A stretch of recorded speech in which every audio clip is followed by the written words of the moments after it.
Hi, welcome to Haven. This is a podcast that's a safe space for curiosity and conversation.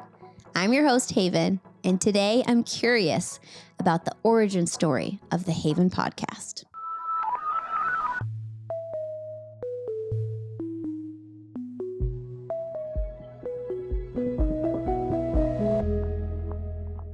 I'm actually going to pause here and ask something of you as a listener. So wherever you're listening to this, Spotify, Apple Podcasts, watching on YouTube, would you actually pause it and go subscribe so you can be a continued listener?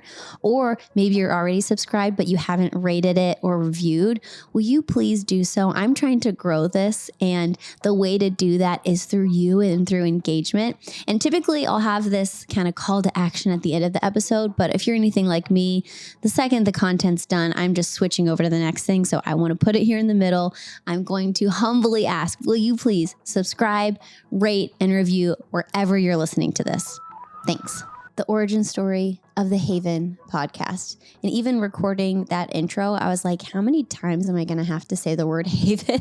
It's the name of the podcast. It's obviously my name. And then I say it in the intro line. So we'll get to that. I feel like that's the best place to start. But first, I want to introduce my guest, because I was like, okay, if I'm going to talk origin story, kind of makes sense to do a solo episode, but I don't enjoy being up here on a couch completely by myself.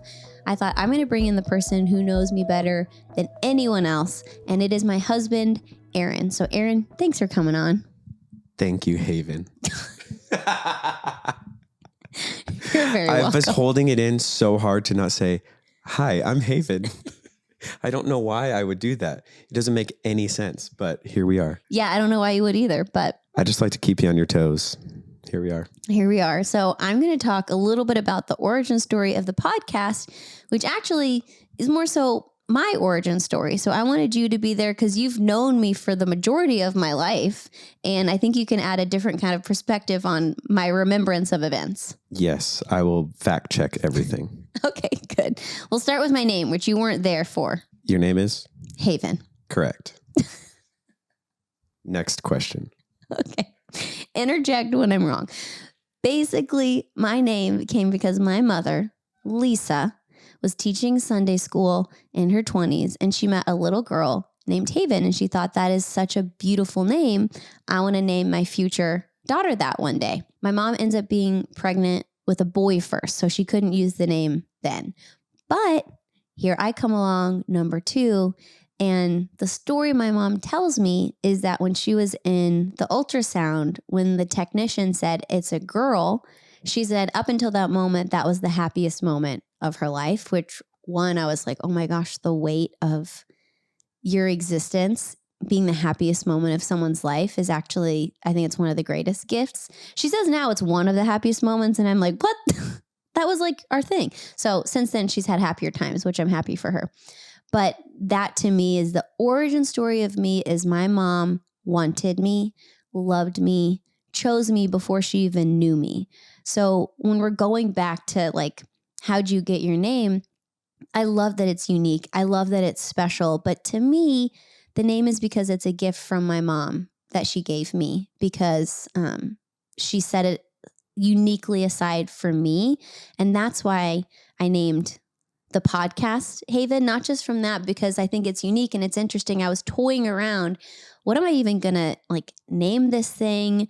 I don't know what I'm going to even be talking about, but I was like, okay, what if it's just about stuff I'm interested in? And what if it's just that take of whether it's relationships or parenting or friendships? And so my name, feeling like it's unique, felt like a really natural bridge into that. So that is the beginning of how I got my name. That's eventually the podcast, but there's a lot in between that. So where do you think we should start? I just want to point out that not everybody has this. You entered into the world with such a beautiful relationship with your mom, and the intention of your mom to have your name picked out, to, not that people don't do that, but you just had such a wonderful environment to enter the world into.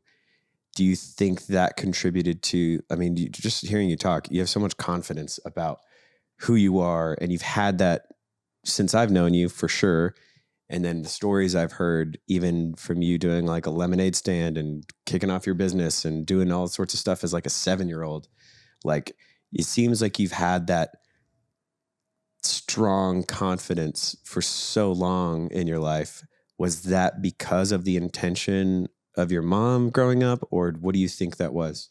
That's a really good question. I think it's twofold. I think, as a child, of course, it's your parent. I think if you have the basis of I'm loved no matter what, you're down to take risks. You're down to go for, big leaps or try things or put yourself out there. And you also don't really care as much what other people are saying because you're like, you don't know me. This person knows me and she thinks I'm great. So I think that's a big piece. But I would also say for me, I think a lot of it comes in what my identity is and my relationship with Jesus. So personally, I think it's also, wow, a God chose to create me and he wants to know me and I want to know him and I was built to know him. And, all of this other stuff can come and go. But I think the core piece of my identity too is like, okay, I'm a child of God and that is how I operate out of everything. And I think it comes from such a place of so madly in love with Jesus. And I believe he in what he says I am too. So I think it's the identity of, I think I had a huge leg up of having an incredible parent. And I think that matters a lot because if you don't have that, then you have to rework through so much. But I think it's that in tandem with what I believe of, who Jesus says I am. So I think that's a little bit of both into it. Have there been any moments where like you have that strong identity and it's formed so much of you at the core? Has there been anything that's shaken that identity that made you feel like not haven, like not like it's an ideal out there? It really feels like it, as I've known you, it comes out of you from the inside out. But has there been anything to sort of shake that or that have, uprooted some of that for you, like shaking your identity or confused it or any of that? Yeah, I don't think I was particularly self-aware growing up in the sense that most children aren't. And I think I became most self-aware at the end of high school when my parents were getting a divorce. And I think I felt the pain of that. And I realized, oh my gosh, other people's choices can inflict pain. And then I was like, I know looking back, oh my gosh, I've made choices that have hurt people. And I really don't want to do that anymore. So then I went to the other end of like, I'm going to try really hard to not hurt anyone. I felt like my nature sometimes can be sharp. So I thought, I'm really going to tame that. And there's a necessity for that. There's importance of not, being sharp just for that sake. But I think I went to the other end of almost people pleasing. I had to do an entire episode of why almost people pleasing. It was very people pleasing that season. Okay. That's what I meant. Well, it's true. I think that you went through a real hard time where you weren't maybe in that season being yourself.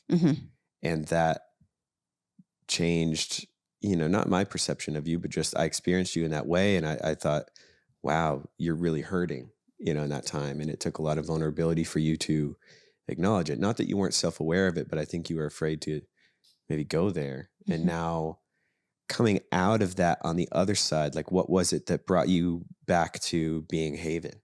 How did you rediscover that? That's a really great question. I haven't thought about it before of like, how did I, recalibrate from that?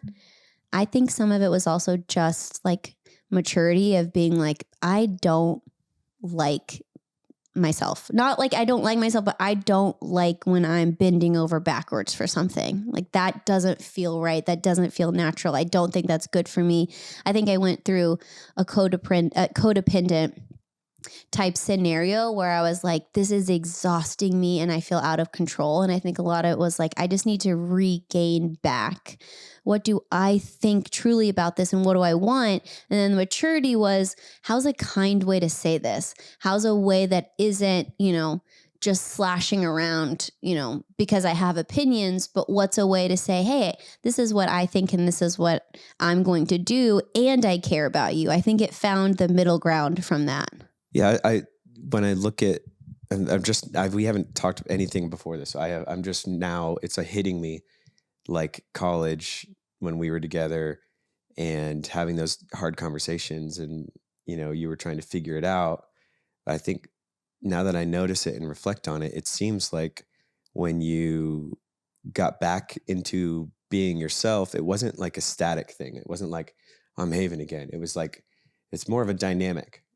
Like you actually like started to dream more. You started to push more and like maybe even into who you were becoming or who that, like whoever Haven is now is something new, and then now after getting married and having kids and all of that, it's amazing to see so many versions of you, even though at the center, you have your relationship with Jesus, you are you.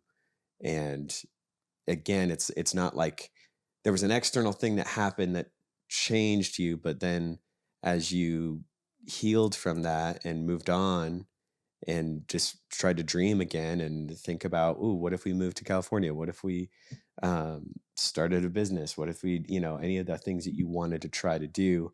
It was really remarkable to see you emerge from that tough season as an even more dynamic Haven, where like you couldn't just quantify it as one thing.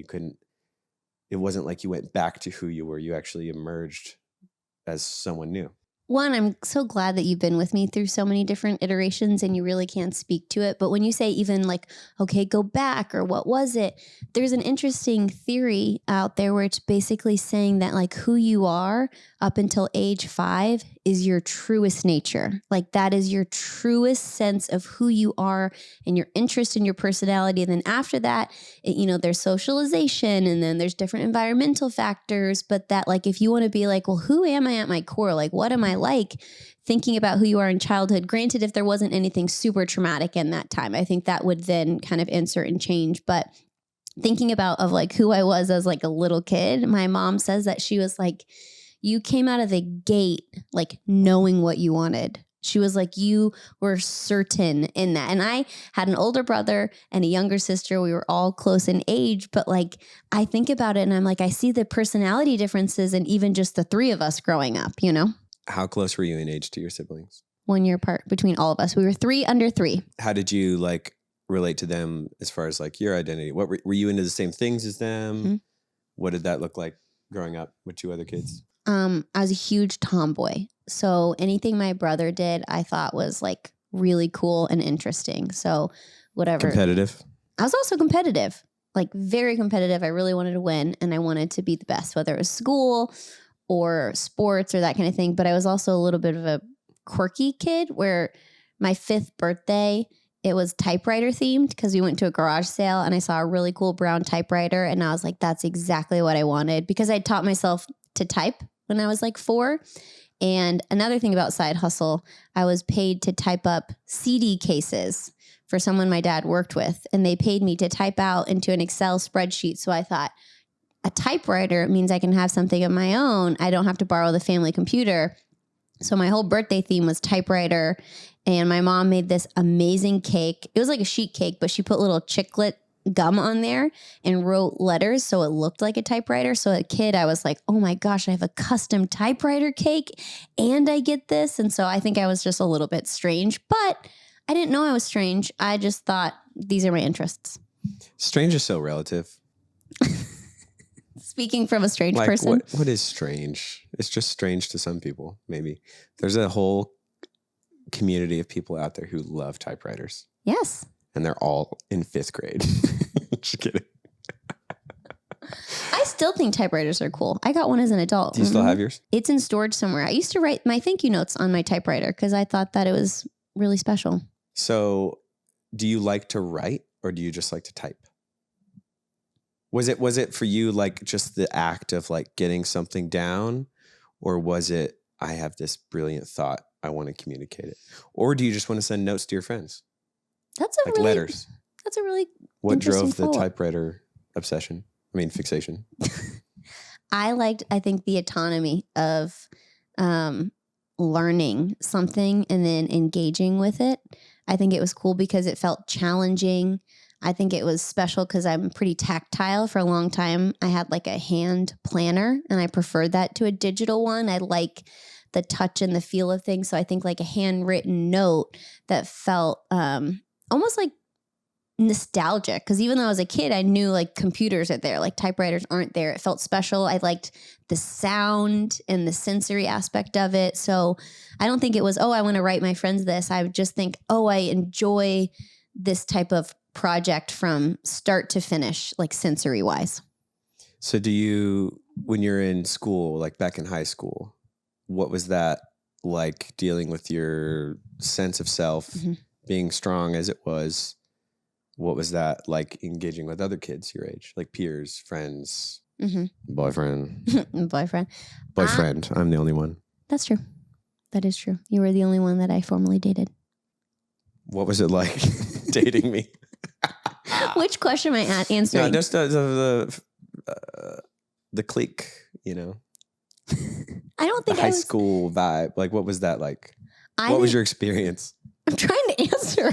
What was it like? I was friends with everyone, and I really enjoyed all different type of friend groups. I was, we had like a house system. I went to a private school that was like almost like the Hogwarts style, where we had 4 different houses. And so I was the president of the house. And which one? Gryffindor?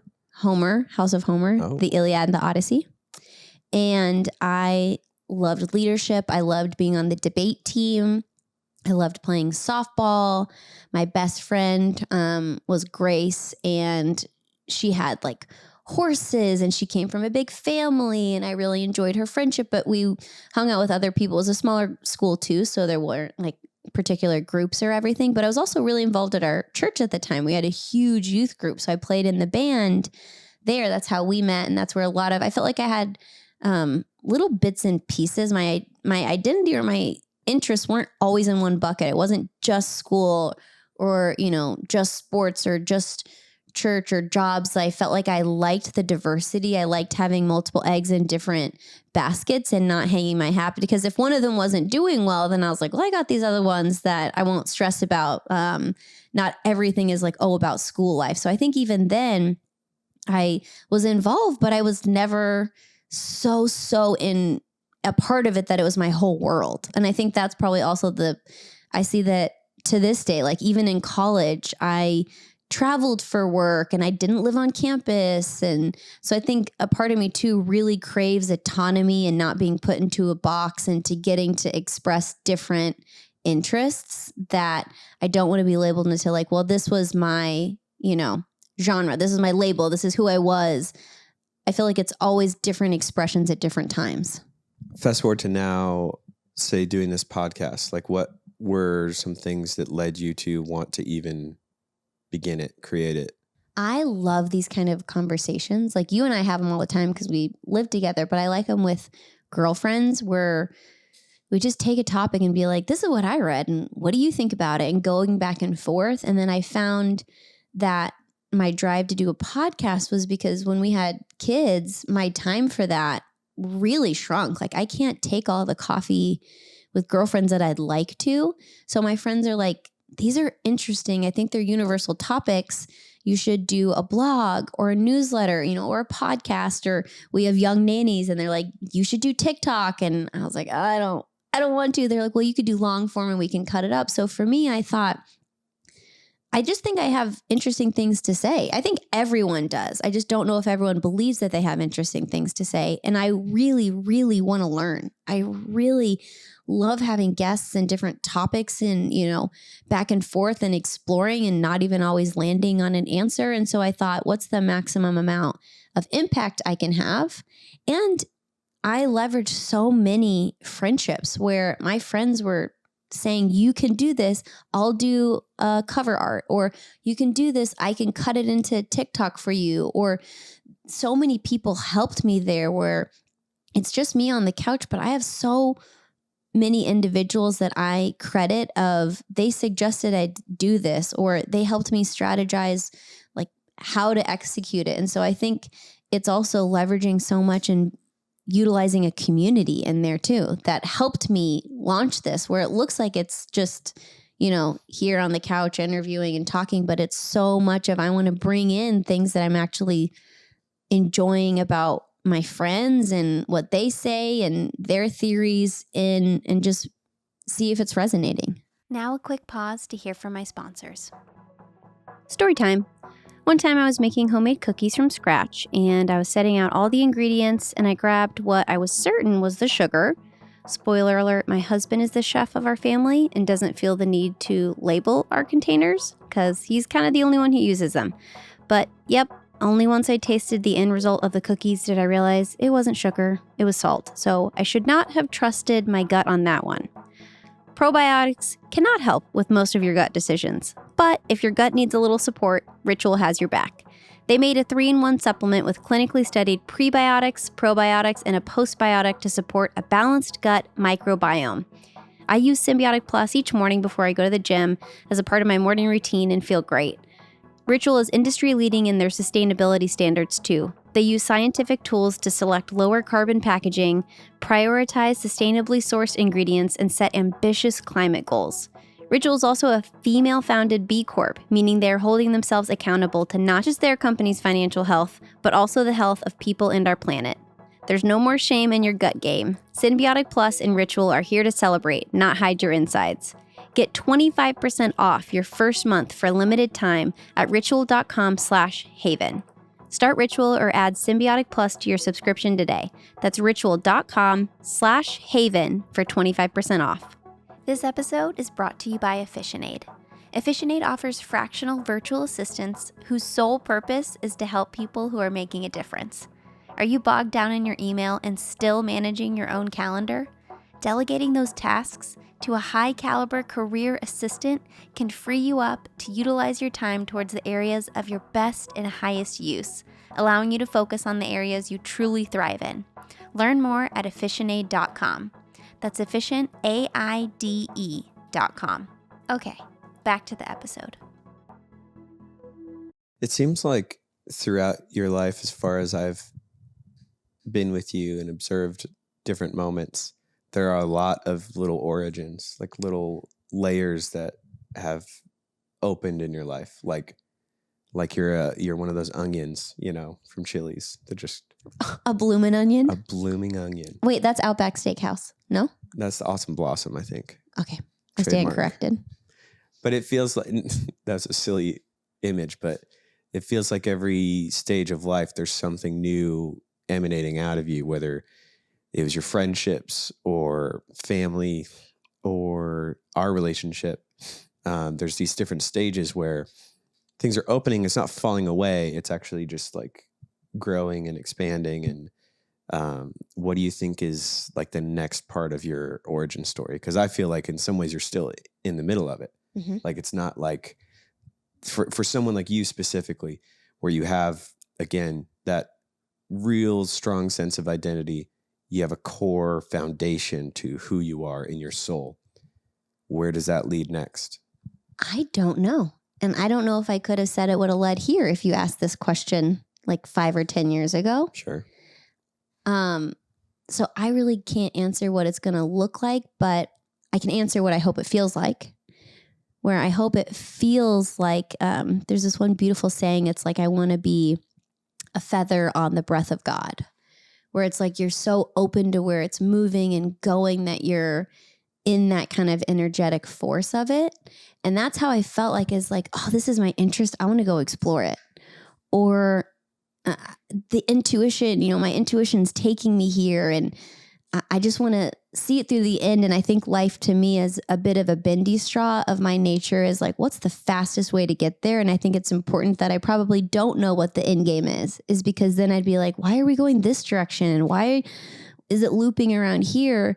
Even if it gets me to the same end, I think those twists and turns are important. So I would hope it would feel like I followed where I feel like God's leading me, but also where I'm interested and where I can have the most amount of impact and be the most amount of service to those around me. Like whether it's our neighbors, like I care about our neighbors knowing that they have someone there for them to get their packages. And if they need to borrow eggs, or our kids can scooter together, or whoever is in my current vicinity, I see as I want to add and bring value. So I would hope that I would still feel like that, whether it's a company or a podcast or wherever we live or whatever we're doing, that it's service oriented and also a life that I'm in control of, where I'm choosing to do these things too. You live a very generative life. Like you're not just, again, static. You're not taking, you give and you pour out and you find opportunities and you create them. What gives you the freedom to do that? I mean, it's interesting. This podcast is not about faith, but it's so a part of who I am. It would be like I'm pretending I'm not married if I don't call back to it. So I think it's like the Bible verse of like the world of the generous keeps getting bigger and bigger. And I feel like that's the sense of like putting out. I found that I were on the receiving end of so much. Like just the example of like our neighbors of, we didn't know anyone here and we tried to knock and we tried to leave cookies and no one was talking. And I was like, okay, I guess we're not going to have that kind of community here. But our kids will scooter around on our floor a lot. And there's some other little kids. And Isley was like, can I go knock on their door and see if they want to play?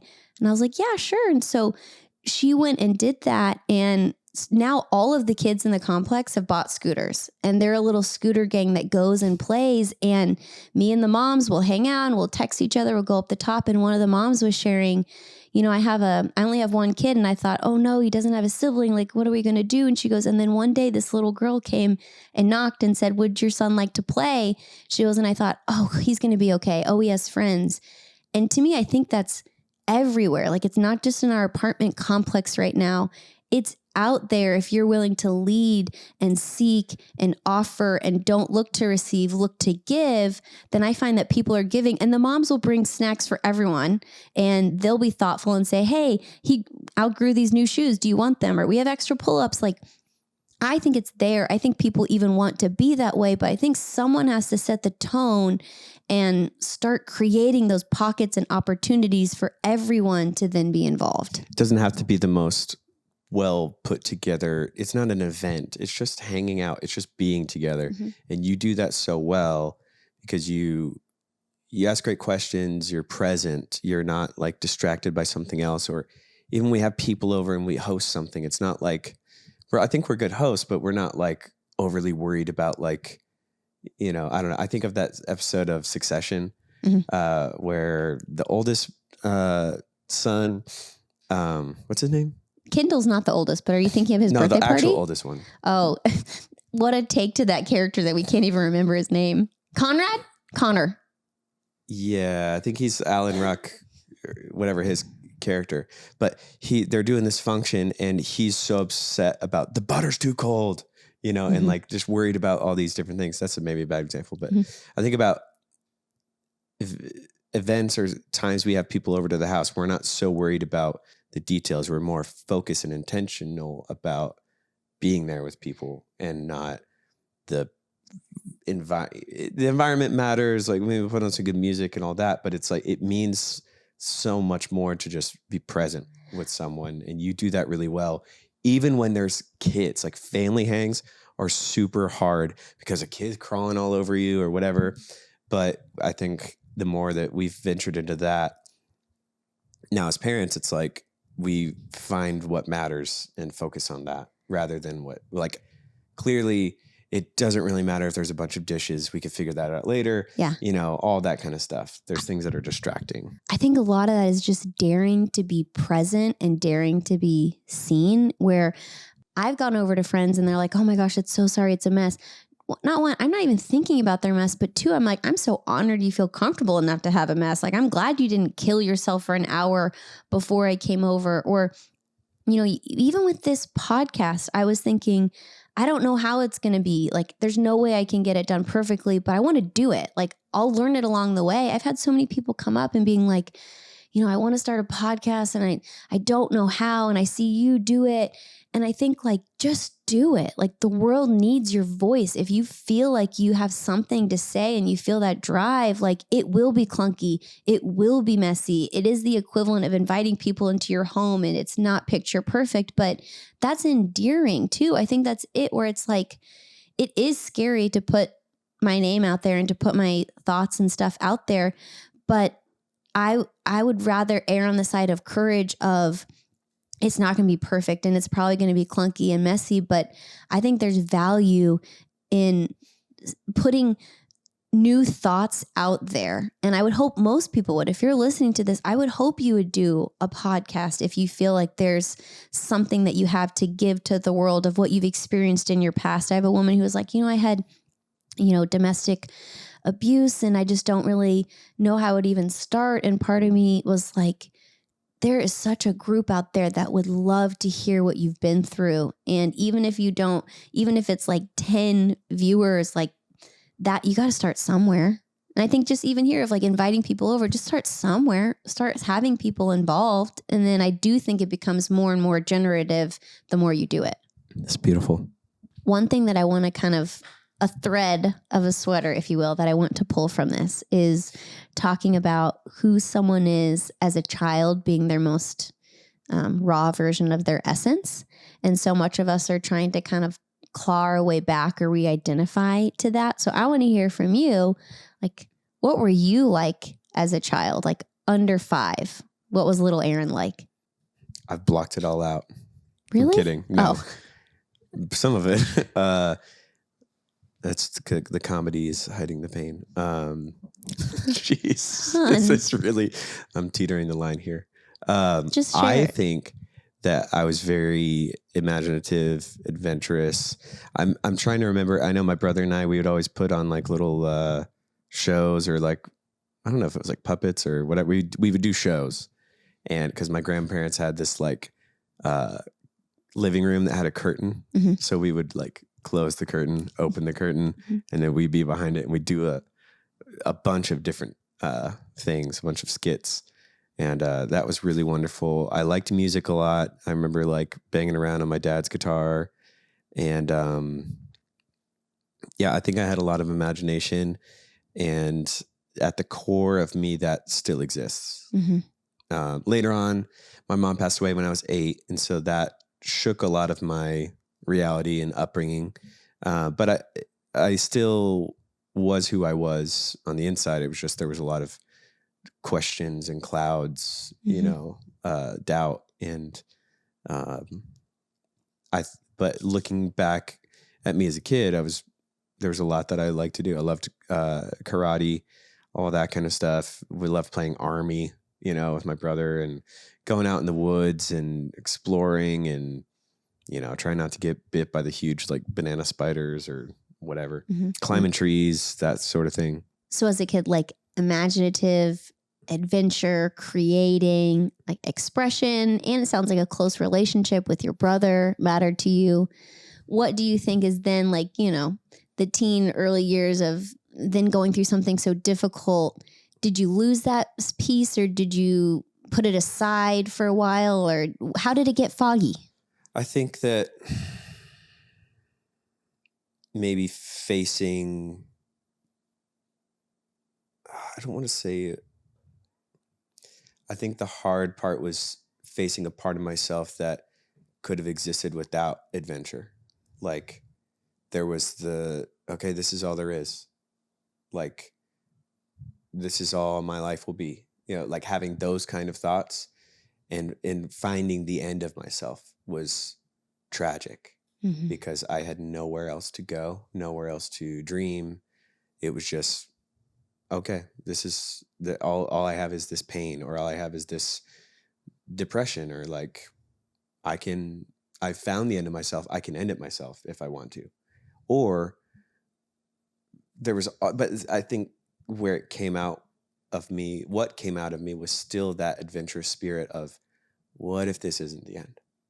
And that is where I found just the littlest glimmer of hope, just the littlest light at the end of the tunnel. And I could see that and be like, even if things got really dark, I still had that adventurous spirit in me. It's like, but now what's the worst that could happen? I've already experienced what I thought to be the worst. What else could happen? What's the possibility if I make it? What would happen? What kind of adventure would that be like? And that's what got me through every single dark season of my life, was it feels like there's the possibility that what if I make it? Not that it was a gamble, but that it was just not decided. I finding the limits within my own mind, finding the limits within what I could see in other people, even like with different relationships, in my family, I could feel like, okay, this is different. I'm beginning to see my dad as a human, beginning to see my grandparents even as humans, and everyone around me who's taking care of me and loving me. It's like I sadly would see divides where now I'm like, oh, I just want the connection, and I miss that. But thinking about coming out of that always was, just that spirit of adventure would erupt somehow, even the tiniest one. Yeah. And I think of even some of your top strengths, which are connectedness and empathy.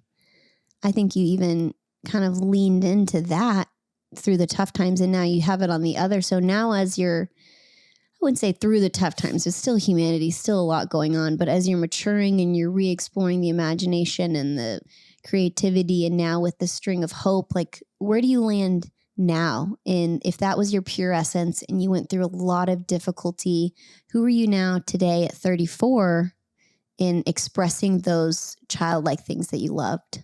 I feel the freedom to do it. I know where the end of me exists, and it's not interesting to me anymore. It's far more interesting for me to interact with someone and see like, what was your life like, and understand and learn about people. The curiosity has overtaken me, I guess. Mm-hmm.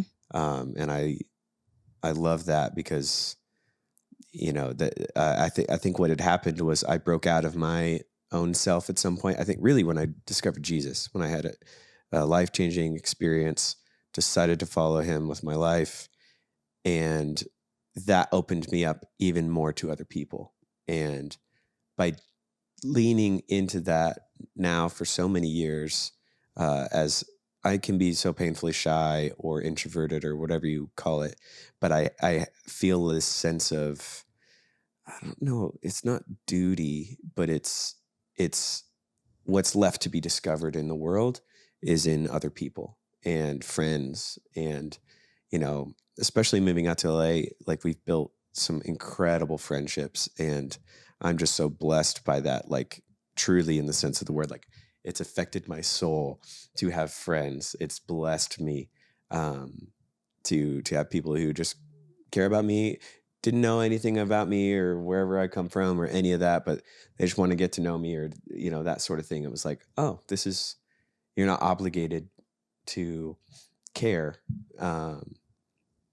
And I'm not obligated to care for you, but it was like these friendships just kind of naturally happened or formed in an intentional way too. It's not like it's the same thing with like our neighbors. Like we wanted to create a better world. I wanted to then take my adventurous spirit, the imagination, and create with it.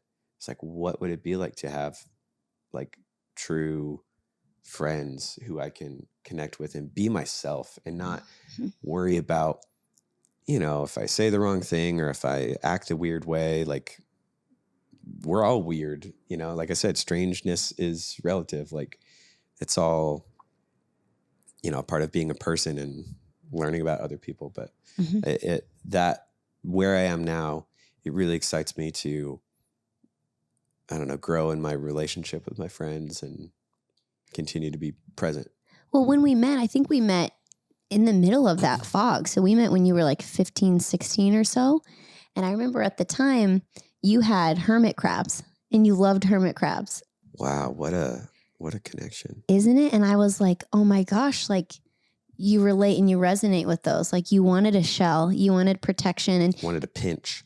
But you always had friends. Like you always had band members and like close relationships. So I don't think you were like a reclusive, but I do think you were so much in your own mind, and you would escape to your imagination, or you'd kind of world build, or you'd go with that, as like the detachment kind of from like pain. But then I think even now nearly 20 years later, I think that you've evolved in there and you've brought the world in. You're out of your shell more. You're not living in this protected space. You're out, which is a little scarier, but it's also more connected. Like I see you now.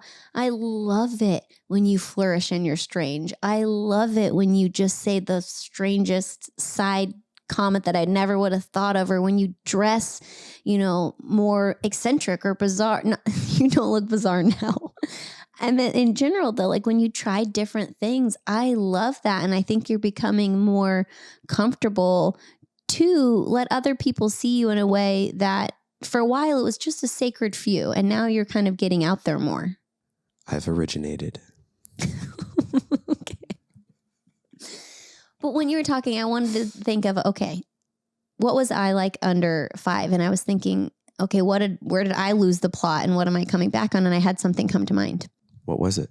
I love learning so much and I love like developing. So if the library had like, if you read 10 books, you get this prize. I was like, I want to read 100, or any kind of sports team. I was like, I want to practice. And then I naturally excelled, but was so close in age, like with siblings, the message, I don't know if I heard this, outside or from my parents or siblings, but it was like, well, you can be good at that, but don't outshine people because, you should only have one thing, or don't be so good that then it makes this person insecure. And so I think where I lost the plot was like, okay, like who around me, like who's this their thing? I don't want to take that away from them. So I'll pull back. And so I think I learned to pull back, to dull my light, to not sprint, to never go full force, or even in my words of like, there's better ways to say this. And, that's a little too like direct or sharp, or I don't know if that's a gender comment or, whatever, or just maybe, I don't think I was that rude, but it came across of like. You hate it when I trash talk. Like if we're playing a game or being competitive or whatever. Yeah, I can see that in you, that you like, this is not right. Yeah. Because that in some of that people pleasing stuff, maybe it was kind of put on you. Yeah. It's like, that is not an approved way to, be competitive. And so I think mine was like, I think I bridled so much that I'm like, I just want to sprint again. I just want to go as far and as fast and be as big as I can be. And even this, I'm like, why wouldn't I just try and go for it? And so I think I'm trying to reclaim that of like not lessening myself to make other people comfortable and not dimming my light because it's overwhelming or it makes someone else feel uncomfortable about themselves. So I think even of like, okay, what's the origin story of the podcast? I think a listener's takeaway is, what is my origin story? Who was I like as a child in its purest sense? And then what did I then course correct, or what outside came that hurt that made you adjust, or what internal messages have I learned, and how do I follow that arc and then find that in me today and who I am, Do you think that that's